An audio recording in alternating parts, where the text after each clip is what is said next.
Hallo zusammen, ihr Lieben. Wir gucken in das erste Thema rein. Da seid ihr ja bei mir ein bisschen vernachlässigt, weil ich nicht alleine auf die Liebe lege.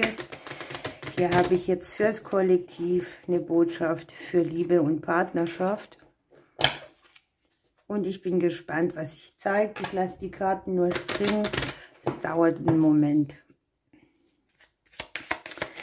Die Botschaft ist für genau dann, wann du die Legung siehst, ob du in Resonanz gehst oder nicht. Das kommt eben immer drauf an. Liebe ist eine sehr persönliche Sache. Da finde ich es schwer, treffende Aussagen für die Allgemeinheit zu machen. Gut, irgendetwas möchte in Liebesdingen hier eine andere Balance. An der Liebe möchte vielleicht auch gearbeitet werden. Oh, okay.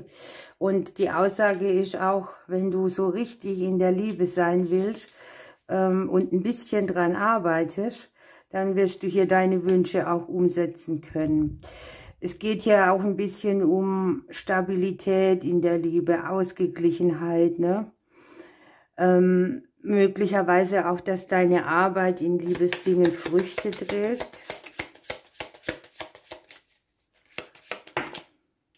Da haben wir schon ein passendes Gegenüber. Ja, hier zeigen sich einfach Sehnsüchte, ne? Man hat so Träume, Hoffnungen, Wünsche. Man hinterfragt, fühle ich mich geliebt? Inwiefern fühle ich mich geliebt? Möglicherweise, wie stabil ist unser Fundament, das wir in der Liebe haben. Und für die Singles, ihr habt hier wirklich die Kombination für sich neu verlieben mit dabei.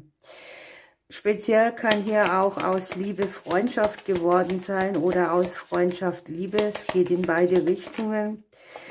Der Begriff Treue, Loyalität, Freundlichkeit auch irgendwie. Freundlich zueinander sein spielt hier eine große Rolle. Das mag auch so sein, dass sich das so anbahnt, dass es immer mehr Fundament kriegt, dass neue Wege entstehen, dass man Optionen nutzt, sich eventuell auch wieder neu ineinander zu verlieben. Hier gibt es noch was, also tatsächlich, falls du wirklich Single bist, hast du hier die Möglichkeit, über eine Person, die du kennst, jemanden kennenzulernen oder über die Arbeit, ja, oder beim Hundespaziergang. Möglicherweise brauchst du einen kompletten Neubeginn, weil die Energie dich unterschwellig irgendwie stresst oder weil es Personen gibt, die dich immer gerne beraten zu dem Thema oder zu Personen, mit denen du liiert bist. Man sieht hier auch vielleicht eine Person, die weiter weg von dir wohnt oder gar im Ausland. Und die Möglichkeit ist, sich hier über die Ferne kennenzulernen oder ein Nähe- und Distanzthema in eine andere Frequenz zu bringen in einer bestehenden Beziehung. Ich hätte es jetzt nicht gedacht, dass die Energie tatsächlich so gut ist für die Liebe hier oder auch für Partnerschaften. Aber das ist wirklich eine schöne Legung, auch verbunden mit Wegen, die man gehen kann, Optionen, die man nutzen kann. Hinterfragen kann man hier zum Beispiel auch, ob man an sich mal wieder mehr sich bewegt, unterwegs sein, gemeinsam was unternehmen möchte.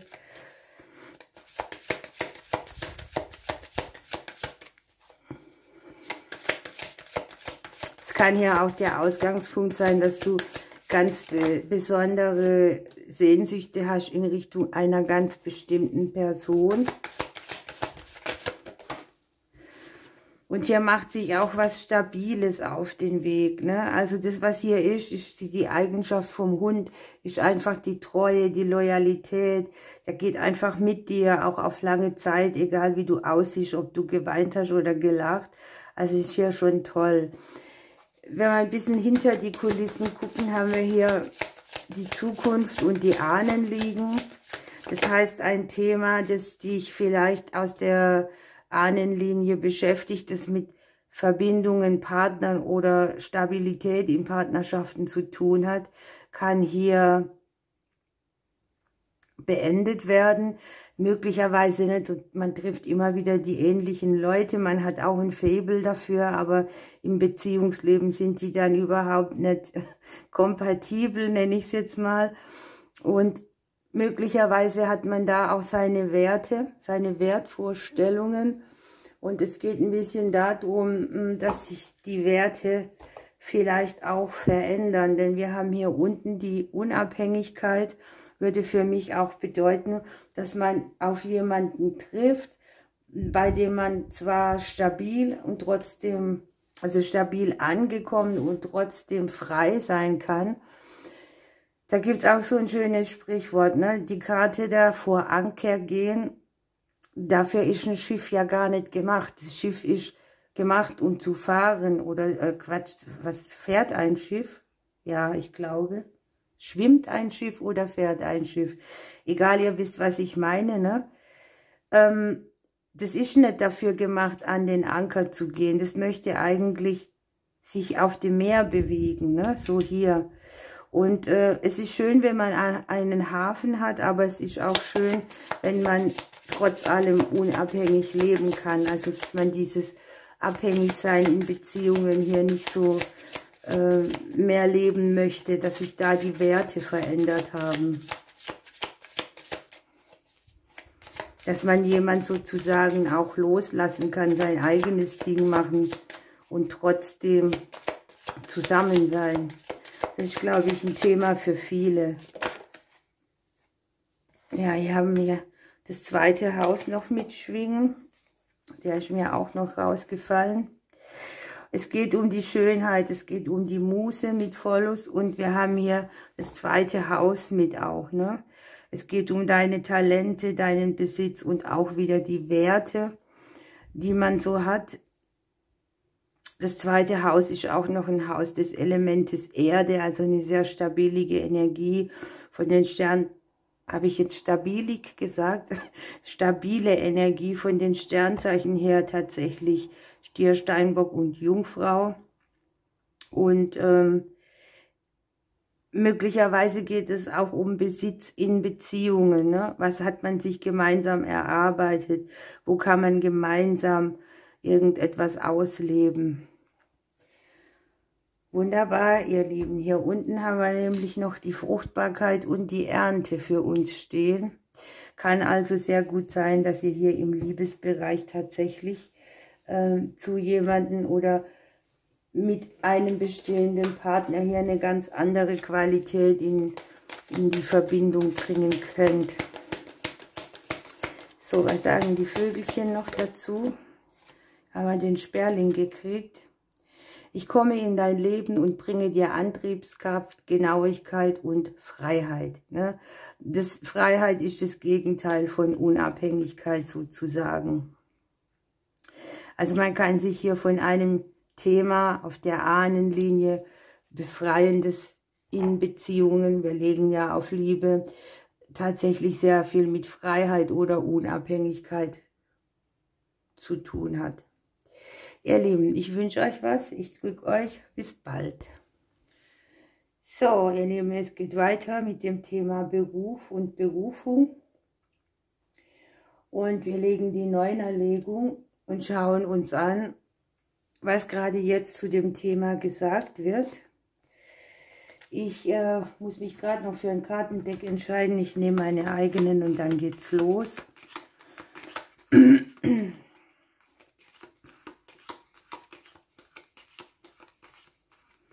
Immer wenn ich das mache, ist die Karte, die ich suche, hinten. Wenn ich hinten anfange, ist die Karte vorne. Also das ist wie verhext.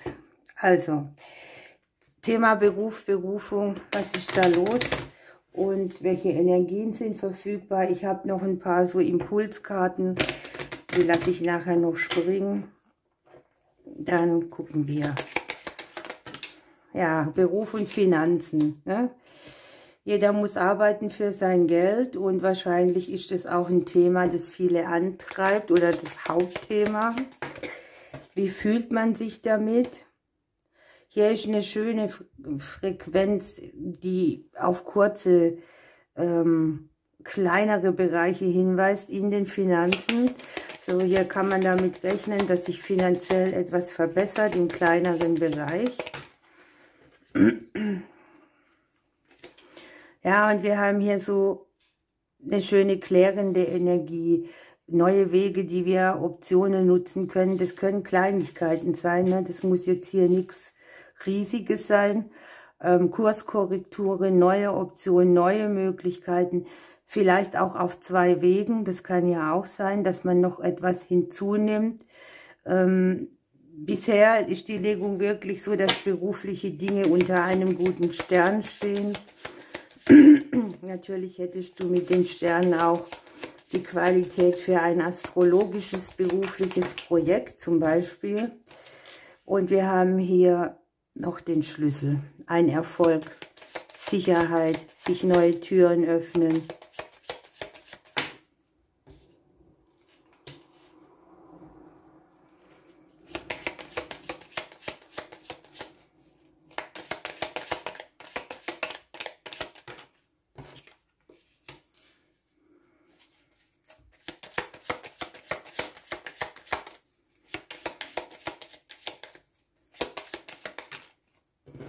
Ja, ich habe hier mehrere Szenarien, ich sage sie euch gleich.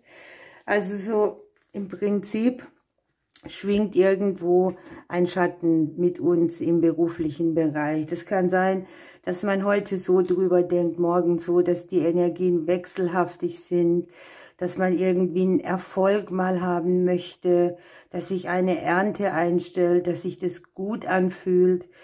Die Mondenergie, die ist auch so für mich immer so ein bisschen melancholisch oder schwankend, wechselnd.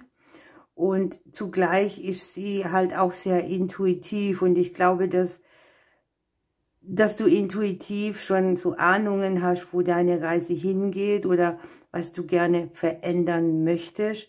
Denn mit den Wegen, da geht man ja auch einen anderen Weg oder sucht sich eine andere Option aus.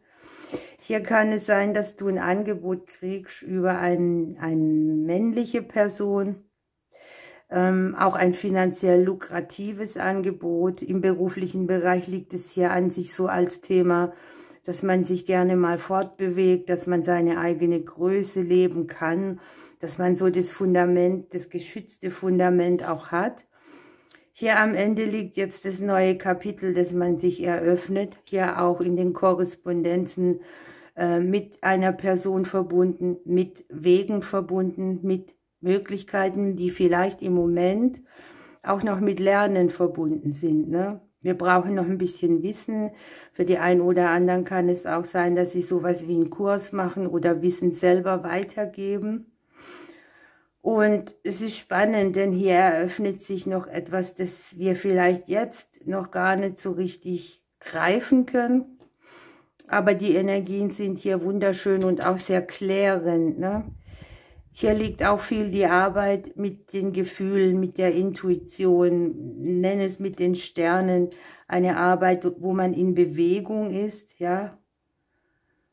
Wenn ich mal alles mit einbeziehe, hätten wir hier vielleicht auch die Metalle dabei, das Lehren, das Lehrerdasein, die Arbeit mit Tieren. Also nur so als Inspiration. Die Legung hier, die ist genial. Ich hoffe, dass sie für uns alle zutrifft, weil wenn du für ein großes Kollektiv zutrifft, wenn du beruflich nicht glücklich bist, finde ich das immer schwierig, weil da verbringen wir am meisten Zeit damit, ne? Und diese Zeit so zu verbringen, dass sie einen quält oder ungute Gefühle auslöst, finde ich auch nicht schön. Klar, wir brauchen alle das Geld. Das Geld liegt an der ersten Stelle sozusagen. Okay, da haben wir die Lehrertätigkeit, das würde das hier bestätigen. Kann natürlich auch so ein Hintergrund sein, dass man eben an sich junge Menschen inspirieren kann, etwas beizubringen oder dass man anderen durch Wissen, das man selber hat, auf den Weg hilft. Das sind jetzt nur Impulse, ne? Das kann auch nicht auf jeden treffen. Vielleicht ist etwas für dich dabei. Gibt es doch nicht die Tiere tatsächlich, ne? Irgendwer versteht hier gut mit Tieren umzugehen. Tiere sind für viele auch ein Teil ihrer Lebensaufgabe. Ja, und das ist jetzt mega, denn das freut mich so sehr. Hier kommt Unterstützung. Das haben wir hier mit dem Bären auch dabei, ne? Zum Beispiel eine wohlwollende Person, die dir hilft, einen neuen Weg zu gehen, dich finanziell zu animieren oder dir eine finanzielle Möglichkeit zu bieten. Und die Karte sagt hier ganz eindeutig, deine Lebensaufgabe versorgt dich. Auch emotional, ne? Es geht auch darum, dass man da mit genügend Geld verdient, aber auch Zeit hat zu leben und dass der Aufwand, den man betreibt, dass der sich auch rechnet. Und für mich ist das emotionale Versorgtsein auch ganz wichtig irgendwie während dem Arbeiten, damit ich nicht aus dem Gleichgewicht komme. Hier winkt für einen oder anderen wirklich eine neue Karriere, die Freude und Fülle bringt, die man ersehnt und die man auch verdient. Und wenn ihr jetzt nochmal von dem Wort verdient ausgeht, ne, dann ist es der Verdienst einer Sache. Ich verdiene etwas, weil es mir einfach zusteht, weil ich dafür was investiere, etwas reingebe. Ich glaube, das lassen wir jetzt mal so stehen. Wir nehmen noch ein Vögelchen. Es sind schon 2 rausgekommen. Wir haben den Grünfink. Ich fliege in dein Leben und bringe dir Sicherheit, Schutz und Fülle. Gestalte dein Leben selbstsicher mit deiner eigenen Kraft. Die Fülle des Universums steht für dich bereit. Und wir haben die Bachstelze. Ich bringe dir Freude, Abenteuer, Lust und Mut. Spüre hinein, was du wirklich willst und folge deiner inneren Spur. Du bist bereit, neue Wege zu gehen.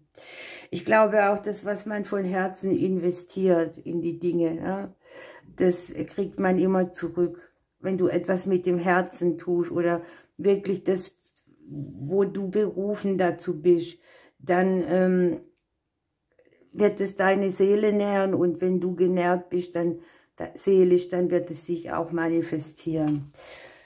Cool, ich freue mich für uns, dass es so eine stabile Energie ist, die unter einem guten Stern steht, auch verbunden mit Geld, das wir brauchen. Und jetzt drücke ich euch und bis bald. So, es geht weiter mit den Finanzen. Wie ist die finanzielle Energie kollektiv im Moment für uns? Was tut sich da? Wo gibt es Hinweise? Was ist uns was wert?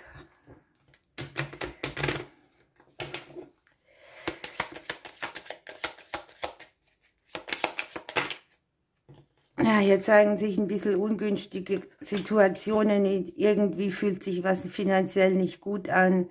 Irgendwie gibt es einen Konflikt mit dem Thema Geld. Das kann hier speziell auch eine Verwicklung sein, die ihr noch mit der Vergangenheit habt, sprich mit einem Ex-Partner oder mit Mutterthemen finanziell, ne? Möglicherweise hast du ja auch einen Konflikt tatsächlich mit jemand über das Thema Geld. Aber es geht auch darum, sich für eine stabile Geldenergie aus unguten Situationen zu befreien, für sich selber einzustehen. Die Routen bedeutet für mich auch, ich stehe auf und diskutiere das einfach aus. Und dann sehen wir hier den Wachstum an sich. Liegt hier schon wieder was sehr tiefgreifendes, denn ich habe praktisch den Konflikt, den du mit dem Geld hast, auf der Ebene des Versorgtseins auch über die mütterliche Linie. Sprich, was haben dir deine Eltern gesagt über das Thema Geld? Ja? Wie wächst es? Was muss man tun? Wie viel steht dir zu? Diese ganzen Glaubenssätze zeigen sich hier. Schön ist, dass sie hier in der Vergangenheit liegen. Okay. Dann haben wir hier eine sehr stabile Energie. Es geht vielleicht auch um Kosten, die aus dem Bereich Haus, Häuslichkeit, Wohnung kommen, Immobilien. Und ich habe so ein bisschen das Genervtsein dabei oder die Unruhe, die bei dem Thema Finanzen irgendwo mitschwingt, ne?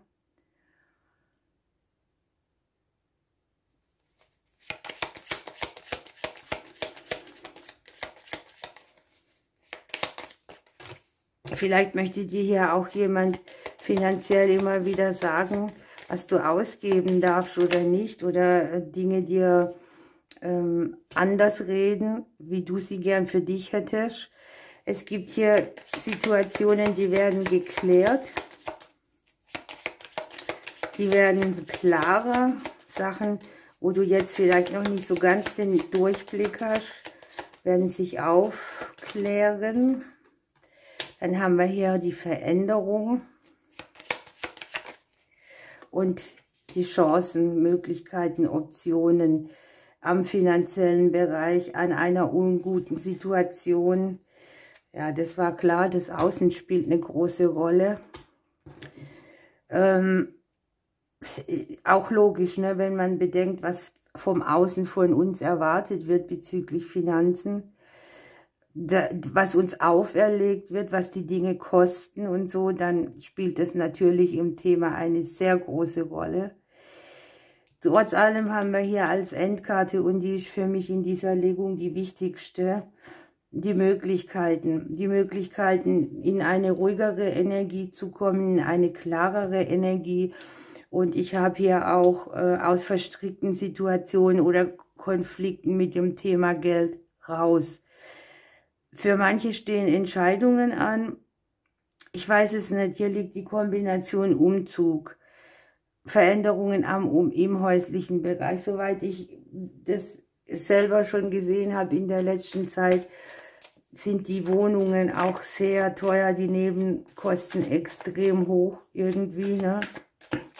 Und vielleicht ist der Hinweis der Karten in diesem Bereich, dass wir einfach gucken, wo wir da irgendetwas minimieren können, was in diesem Bereich auch für hohe Kosten sorgt.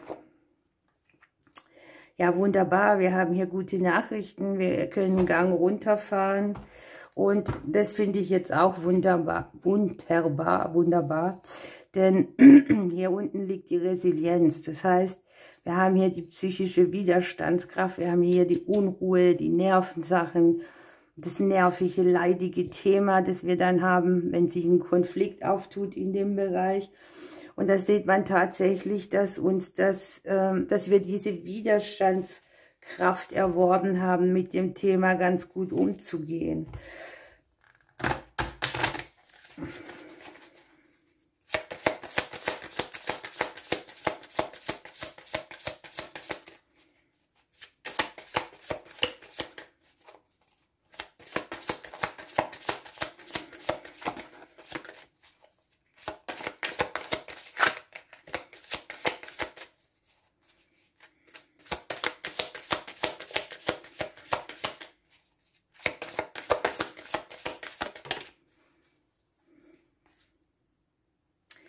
Das ist jetzt spannend. Wir haben erstens das erste Haus und das zweite Haus gleich unten am Thema mit dran.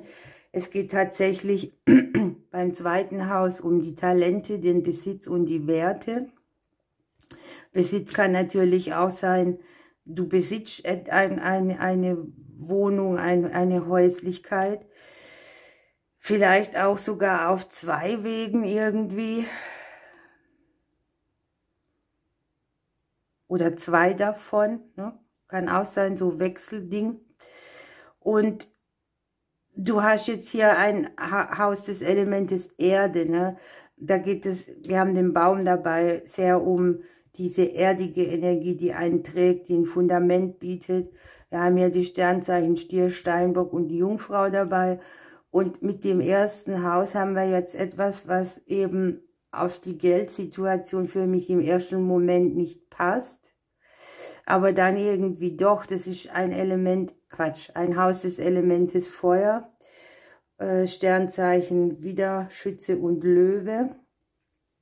Vielleicht ist es da gerade bei denen auch sehr speziell, was das Thema Geld angeht. Und beim ersten Haus haben wir das Erscheinungsbild des Selbst und des Ego. Ja? Man fragt hier vielleicht auch so, was möchte denn mein Selbst? Was kann ich mir denn noch leisten? Kann man noch zum Friseur gehen? Apropos Erscheinungsbild, ne? Oder wo habe ich auch so das Gefühl, mir reicht etwas nicht. Ich bin nicht versorgt, ich stelle mich in die zweite Reihe, all das kann hier wohl mitschwingen. Und jetzt habe ich hier aus dem Deck gezogen die unendliche Fülle und das habe ich jetzt ganz spontan gemacht, weil die Karten noch von der Berufslegung da liegen. Ja, was soll ich sagen, ne? Du genießt volle Unterstützung, während du dich deiner göttlichen Lebensaufgabe widmest. Hier ist sozusagen das Füllhorn zu sehen. Also tu etwas, was dir sehr entspricht, dann kommt hier auch irgendwo etwas her, etwas, was du aus deinem Talent zu einem Mehrwert machen kannst. Das wird ja oft auch gesagt. Aber hier trotzdem habe ich irgendwie erleichternde Nachrichten, die wieder handlungsfähig machen. Wir können halt das Außen nicht ausknipsen, es wäre hier natürlich ganz gut. Aber ich denke, dass auch das sich wieder verändern wird und uns da wieder neue Türen aufgehen. Gut, ihr Lieben, das war die Legung zu den Finanzen. Ich drücke euch und bis bald. So, wir kommen zu der Legung für das Leben oder was möchte das Leben uns aufzeigen, nennen wir es so.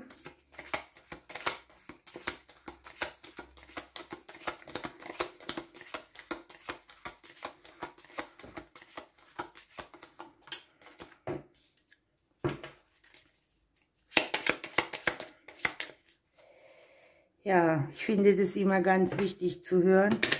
Deshalb lege ich auch regelmäßig den Brief von unserem Leben, weil es aus einer anderen Perspektive betrachtet wird einfach. Was möchte das Leben uns mitteilen? Ja, etwas braucht Bewegung, etwas soll in Fahrt kommen. Nimm Richtung auf, gib die Richtung an. Ein neues Kapitel möchte aufgeschlagen werden, ein altes Kapitel zurückgelassen. Ich habe hier Impulsgeber für uns. Das sind Menschen, die haben so diesen Status des, ja, wie würde ich das nennen? Da gehst du gerne hin. Die haben die Schulter, an der du dich anlehnen kannst. Die haben hier irgendeinen Impuls, der dich in einen Impuls, der dich in Bewegung bringt. Das ist jemand, von dem du auch gerne was annimmst, den du um Rat fragen würdest, ja.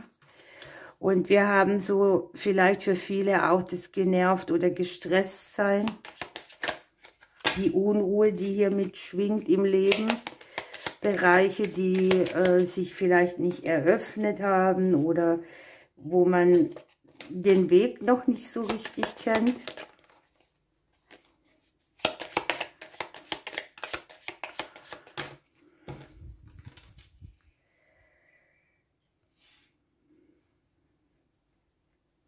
Das Stabilisieren von Freundschaften scheint hier auch wichtig zu sein, also Menschen mit einzubeziehen, die insgesamt die Energie mittragen. Deine Energie, da wo du innerlich gestresst bist. Das Leben möchte auch sagen, sei dir selbst treu. Steht zu deiner eigenen Größe auf und ich sehe hier auch, dass das Leben uns sagt, wir grübeln irgendwo rum, wir machen uns Gedanken, ja, wir versuchen unbedingt mit den Gedanken an eine Lösung zu kommen. Dies könnten wir hier auch in die Nacht mit reinschleppen oder das könnte uns hier den Schlaf vielleicht auch manchmal rauben.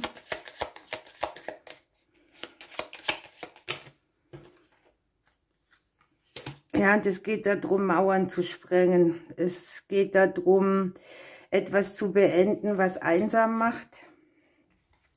Es geht darum, aus dem ja, wie nenne ich es denn, aus dem Türmchen auszusteigen, da wo man sich stark zurückgenommen hat, wieder etwas in Bewegung zu bringen. Der Schatten, der hier liegt oder das, was hier mitschwingt, das uns vielleicht innerlich sehr stark beschäftigt, der wird hier beendet werden. Die untere Reihe ist immer die Zukunft oder die nächste Zeit bei mir. Und ich sehe hier wirklich Menschen mit an Bord, die für uns eine Veränderung mitbringen, die sehr inspirierend sind. Das Thema Freundschaft wird sehr wichtig sein. Das Beenden einer komplexen Situation aus der Vergangenheit. Und ich sage absichtlich komplex, denn wenn was nicht komplex ist, würden wir ja nicht so viel drüber nachdenken. Und das Leben möchte auch, dass du deinen eigenen Stress reduzierst, dass du dich auf den Weg machst, deine Mauern sprengst, dir selber treu bist. Für einige ist vielleicht auch die Verbindung zu Tieren irgendwie ganz wichtig, um zu relaxen. Und die Gangart wird anders, ne? Ich habe hier so dieses Ding von irgendetwas ist nicht in Bewegung, da wir uns zurücknehmen, und irgendetwas möchte in Bewegung kommen und sich zeigen, in welchem Bereich das auch für uns sein kann. Lass mich hier mal noch gucken.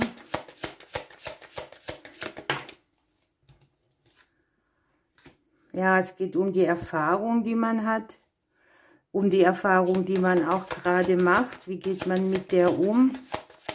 Vielleicht kannst du irgendwo auch aus Erfahrungen profitieren. Und wir haben, das Leben gibt uns hier einen Joker mit, ne? Wir haben sozusagen einen Ass im Ärmel, der uns wieder in einen natürlichen Flow bringt. Wunderbar.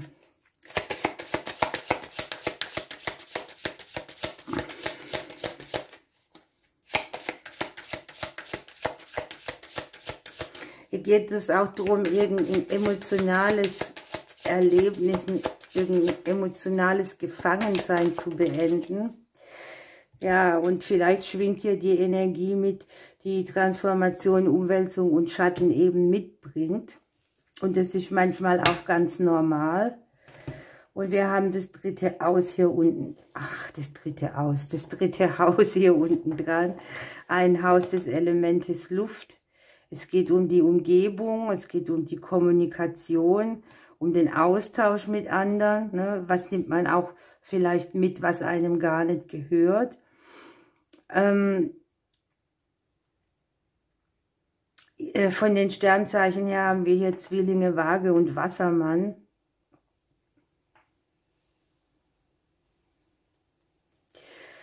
Möglicherweise betrifft es auch die Personen, die hier mit drin sind in dieser Legung.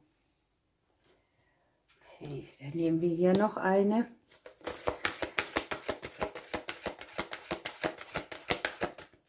Das Leben kann ja auch sagen, du machst gerade eine Erfahrung der Transformation oder Umwälzung mit, das dir nachher ermöglicht, aus etwas auszusteigen, was dich sehr gefangen hielt und in einen natürlichen Flow zurückbringt.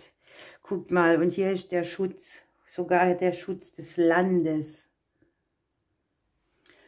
Und mit dieser Karte geht es um was ganz, ganz Wichtiges, denn diese sagt, du bist richtig, wie du bist. Hader nicht mit dir selber so viel, sei nicht so hart mit dir, guck nicht auf die ganzen Fehler, die du angeblich hast, sondern egal, was in der Vergangenheit auch war oder was die vielleicht Menschen mit einem auch gemacht haben, man wird geliebt und wertgeschätzt, ne? Und wir sollen uns nicht darum kümmern, was im Außen auf uns einstürmt, auch nicht auf die Urteile und Erwartungen von anderen.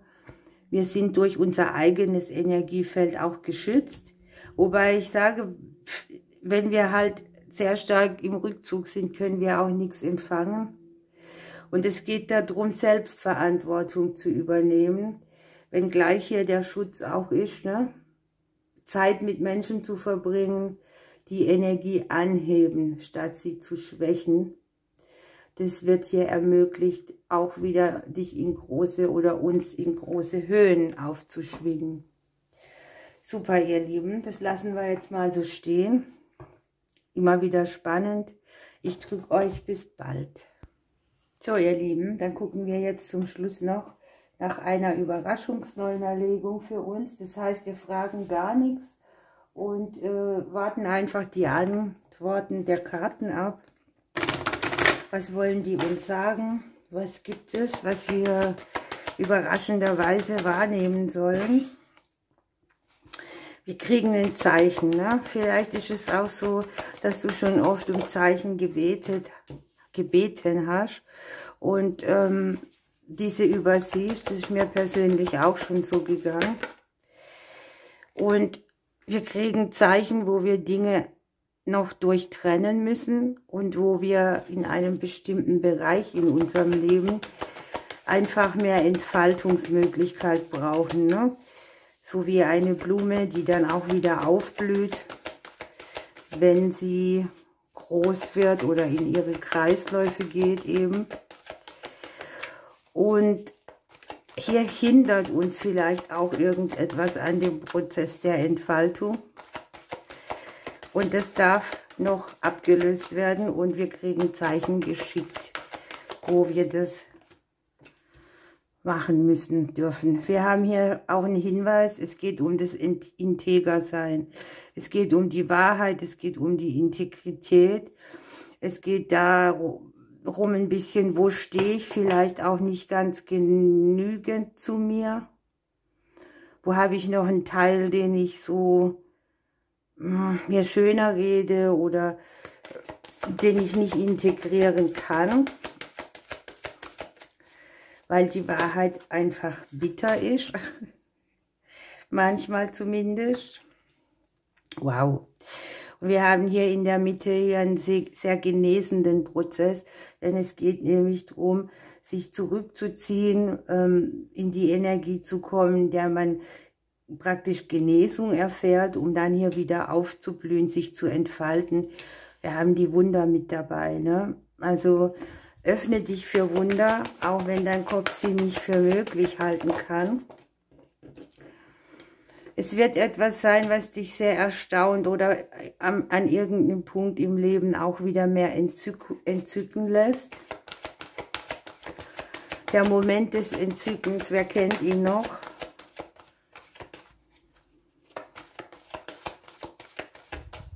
Für mich ist das am besten beschreibbar, als wenn du als Kind das erste Mal bewusst etwas ganz Großes wahrnimmst und du bist so erstaunt und überrascht von dem, dass es sowas überhaupt gibt. Ja, und es geht wirklich darum, sich was wert zu sein, sich selbst was wert zu sein, sich selbst etwas zu gönnen, bei dem man staunen darf, ne? Wie das, was du in die anderen steckst oder was du anderen gibst, damit die sich entfalten können, das gebe jetzt mal dir, sei dir das wert einfach. Und dazu muss man sich vielleicht ein bisschen zurückziehen. Ja, hier sagt ja Erzengel Michael schon, eine Situation, die sehr großes geistiges Wachstum gerade mit uns bringt oder mit uns macht oder uns dahin führt. Und möglicherweise haben wir auch noch nicht die Portion Selbstliebe entwickelt, damit wir uns richtig entfalten können. Es gibt so Hindernisse, ne, die noch nicht ganz integriert sind oder wo man sich selbst noch nicht gut damit fühlt. Ich würde es jetzt gern aber tatsächlich so machen, dass ich eine zweite Lage drauf springen lasse, um dass wir es vielleicht ein bisschen genauer kriegen.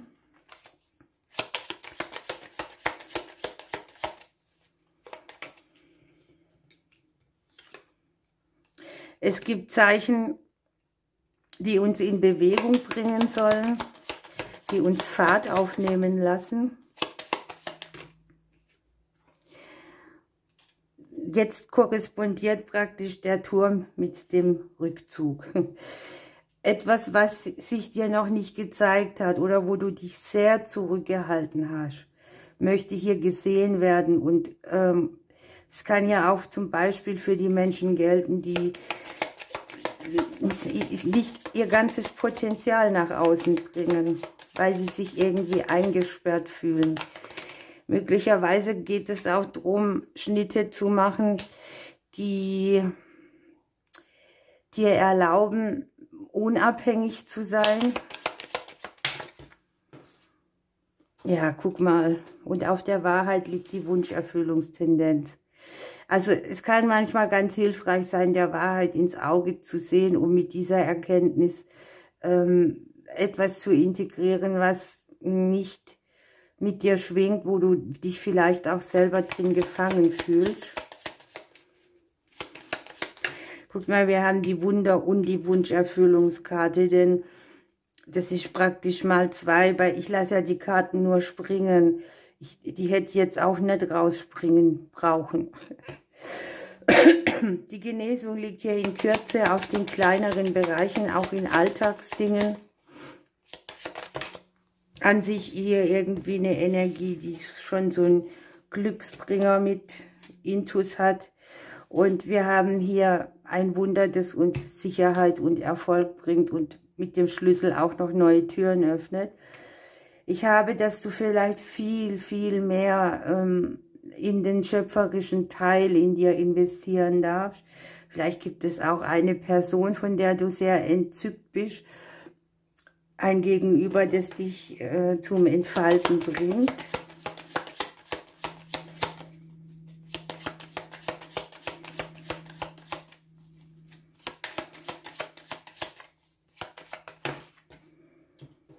Deine Wünsche, Sehnsüchte, wo möchtest du am liebsten zu einem Thema Distanz aufnehmen, weil hier noch eine Wunde liegt und man legt so einen Mantel drüber, aber hier möchte sich was zeigen, damit du wieder in Fahrt kommst, ne, dass du deinen Träumen und Wünschen folgen kannst und nicht dieses Ding dabei hast, ach, das klappt sowieso nicht oder dieser Punkt wird nie von mir gehen. Hier geht es ums Weiterkommen, ne? So, was schwingt jetzt noch mit dem Rückzug mit? Ja, es ist Zeit, deine Nerven zu beruhigen, runterzufahren. Wir haben die Schulung der Intuition, der Gefühle, das geistige Wachstum der emotionalen Ebene sehr stark mit dabei. Irgendein Bereich in deinem Leben wirft zu viel Unruhe und Stress für dich auf. Es kann ja auch ein partnerschaftliches Ding sein, wo du Spiegel kriegst, die dich aufregen und da darfst du dich ganz gern mal rausnehmen. Ich meine, jeder Spiegel zeigt ja auch die Wahrheit, die hier am Ende wieder zur Wunscherfüllung führt. Möglicherweise ist das auch ein Szenario in der Liebe, ne? Dass sich da was dreht und dass es deinen Selbstwert enorm heben kann hier. Eine wundersame Wende in Kürze zu erfahren. Okay, ihr Lieben, das lassen wir so stehen. Ich ziehe keine Karte mehr. Ich drücke euch und bis bald.